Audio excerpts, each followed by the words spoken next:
खुलुमबाय बे समाव बडोलेण्ड इंखं टेलिभिजननि स्टुडिय'आव आं मिथिका नार्जारी दिनै मोनाबिलिनि गाहाय रादाबफ्राव दङ। बखाजानाव पुलिसा ड्राग्स फालांगिरिखौ गुलि गावदों। आसामनि गोबांसा पुलिसफोरा साख्रि गोमाजानो हागौ। साख्रि दानजानाय अ.सि. बिमान रयआ हमजाबाय। आदिबासी हारिनि मोनबा उदखारि आफादनि सोद्रोमाफ्रा हाथियार गथायबाय।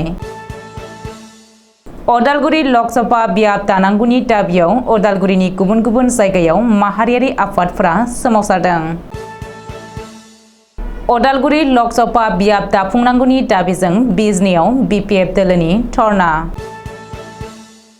गसाइगावआव आदिबासी कब्रा मिलिटारि अफ आसाम आफादखौ दिनै डिसबेन्ड खालामबाय। आसाम सोरखारनि केबिनेट जथुमाव गोबांथार थांखि आजावजादों। दानिया फैदोनि आबुं रादाबाव।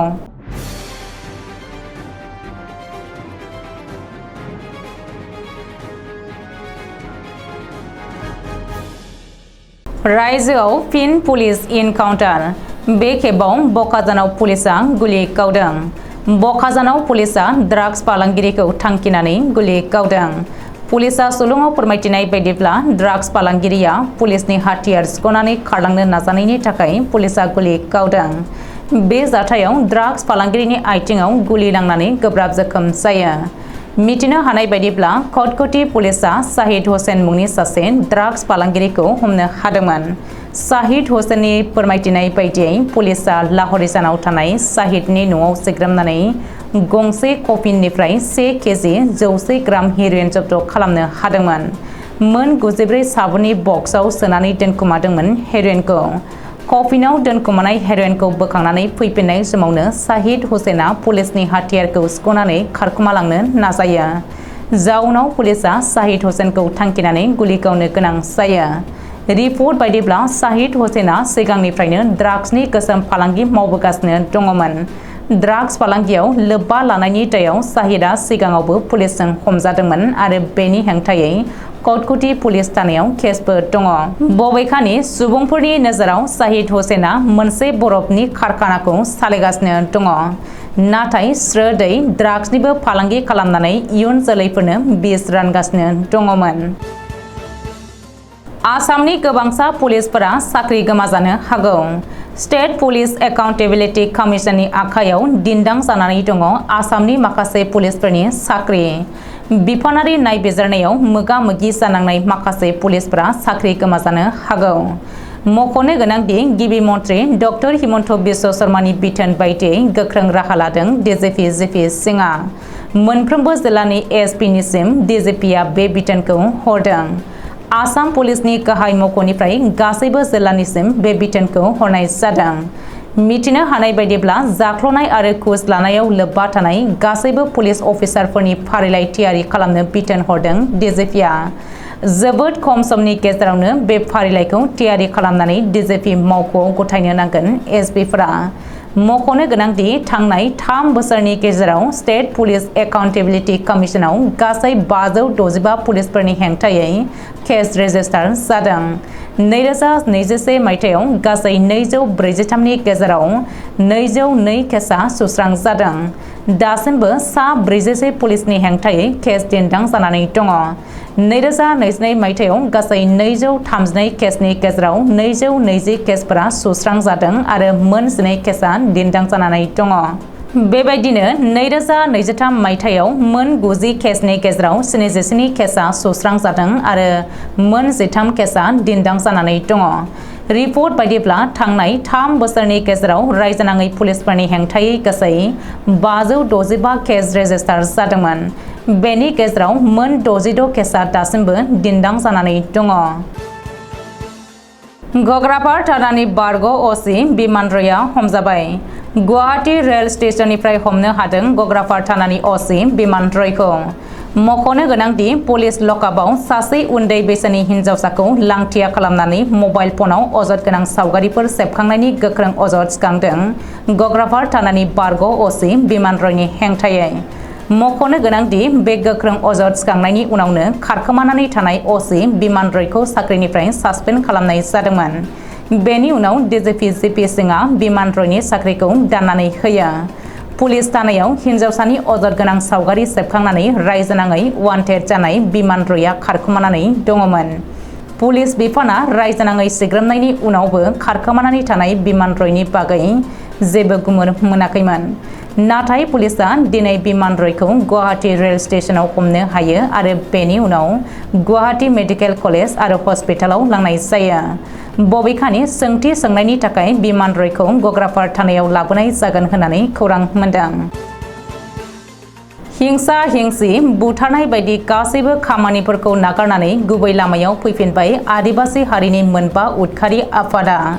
आदिबासी हारिनि मोनबा उदखारि आफादफोरा दिनै हिंसाखौ नागारनानै गुबै लामायाव फैफिनबाय। आसाम सोरखारनि नखर बिफान आरो आसाम पुलिसनि स्पेशल ब्रान्चनि बानजायनायाव आदिबासी हारिनि गुबुन गुबुन मोनबा उदखारि आफादनि सोद्रोमाफ्रा गुबै लामायाव फैफिनदों। गुवाहाटीनि शंकरदेव कलाक्षेत्रआव बानजायनाय मोनसे हाबाफारियाव दिनै मोनबा उदखारि आफादनि सा 1200 दैदेनगिरि आरो सोद्रोमाफ्रा दिनै गिबि मन्त्रि डक्टर हिमन्त बिश्व शर्मानि नुजाथिनायाव हाथियार गथायदों। बे हाबाफारियाव मोनबा उदखारि आफादनि सा 1200 सोद्रोमाफ्रा गं 300सो हाथियारफोरखौ सोरखारनो गथायदों। ओरैहाय कलाक्षेत्रआव बानजायनाय बे हाबाफारियावनो गोदानै दाजानाय आदिबासी वेलफेयार एन्ड डेभेलपमेन्ट काउन्सिल सुंद'यै AWDCनि सोद्रोमाफ्रा समायखिरा लागोन। हादरनि बिसायख'थि आय'गआ आसामनि बिधान सभा आरो लक सभा बियाब दाफामनाय ड्राफ्ट फोसावनायखौ गोख्रों हेंथा होनानै आरो अदालगुरि लक सभा बियाब सोरजिनांगौनि दाबिजों दिनै अदालगुरि जिल्लानि गुबुन गुबुन जायगायाव माहारियारि आफादफोरा सोमावसारदों। अदालगुरि लक सभा बियाब सोरजिनांगौ दाबिजों दिनै गुबुन गुबुन माहारियारि आफादफोरा अदालगुरि जिल्लानि गुबुन गुबुन मोनब्रै जायगायाव 2 घन्टा धरना हाबाफारि बानजायदों।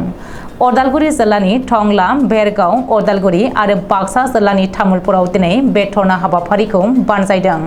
मिथिनो हानाय बायदिब्ला अदालगुरि लक सभा बियाब सोरजिनांगौनि दाबिजों दिनै अदालगुरि आरो तामुलपुर जिल्ला दुलाराय बर' फरायसा आफाद, अदालगुरि, भेरगाव आरो तामुलपुर जिल्ला ट्राइबेल संघ आरो गोबां समाजारि आफादफोरा दिनै जथायै धरना हाबाफारि बानजायदों।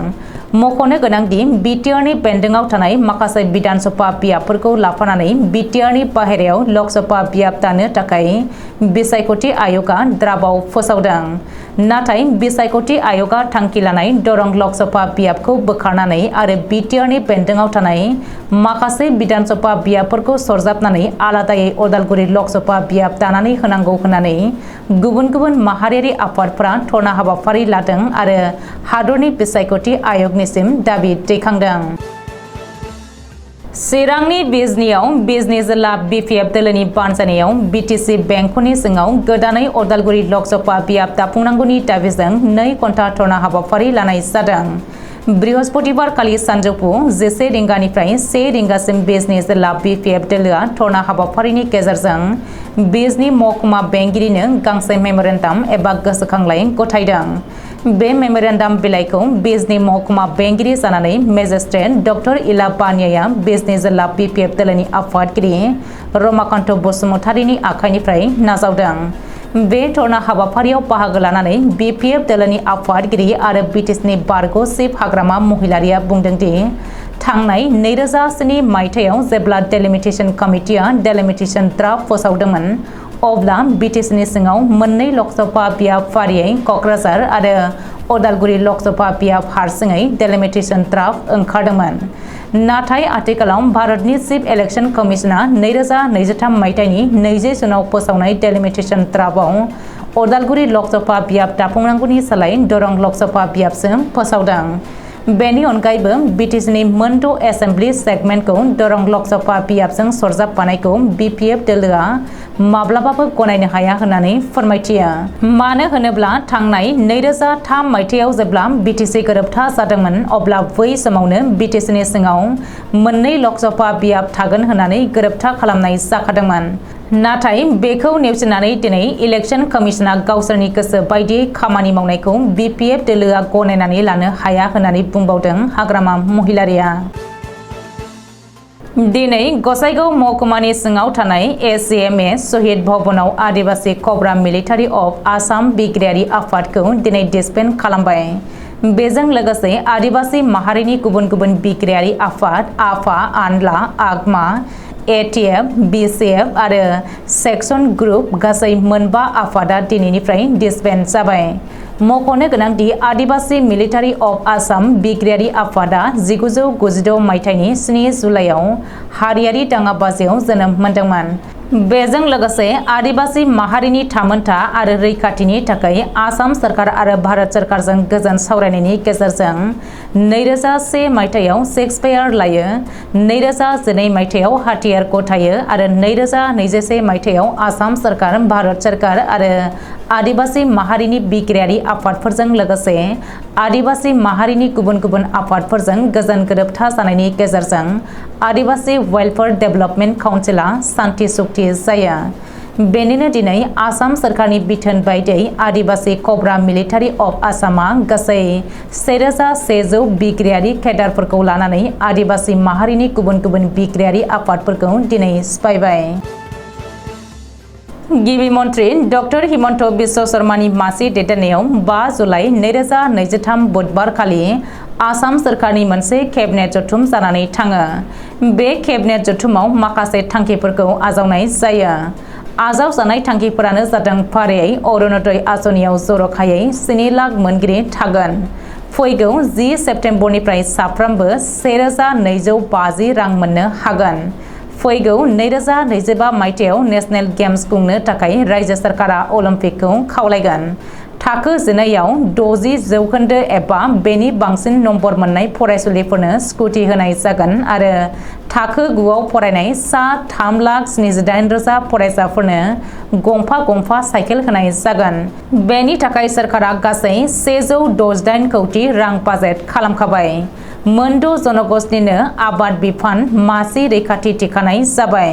जेरैहाय आबाद मुलुगसोलोंसालियाव फरायनोब्ला साहा जनगोष्ठीनो 4, मराननो 3, मटकनो 3, कच राजबंशीनो 6, थाई आहमनो 4 आरो सुथियाफोरनो 4 मासि थिखानाय जाबाय।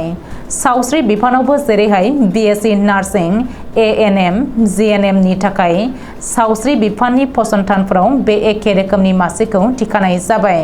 4 लाख रांनि गाहायाव खामायग्राफोरा एनएफएसए नि सिङाव बेसेन नाङै माइरं मोनगोन। बे बेलायाव गासै सा 40 लाख सुबुंफोरखौ सरजाबबावनाय जागोन। बिसोरो माइरंजों लोगोसे बेसेन नाङै सावस्रि फाहामथायबो मोननो हागोन। फरायसालिनि एसएमसी कमिटियाव गोदान खान्थि जायखिजाया फरायसालिनि एसएमडीसीआव सासे एमएलए एबा एमसीएलए एबा पन्चायत प्रेसिडेन्टफ्रा थाफाथारनांगोन। सासे गाहाय फोरोंगिरि आरो 2 बारग' फरायसा थानांगोन। साहा बागिसानि फरायसालिफोरखौ सोफानो थाखाय सा 1100 साहा जनगोष्ठीनि फोरोंगिरिफोरखौ साहा बागिसा ओनसोलनि फरायसालिफोराव ट्रेन्सफार खालामनाय जादों। दिनै मोनाबिलिनि रादाबा एसेनोसै। गोजोन्थों।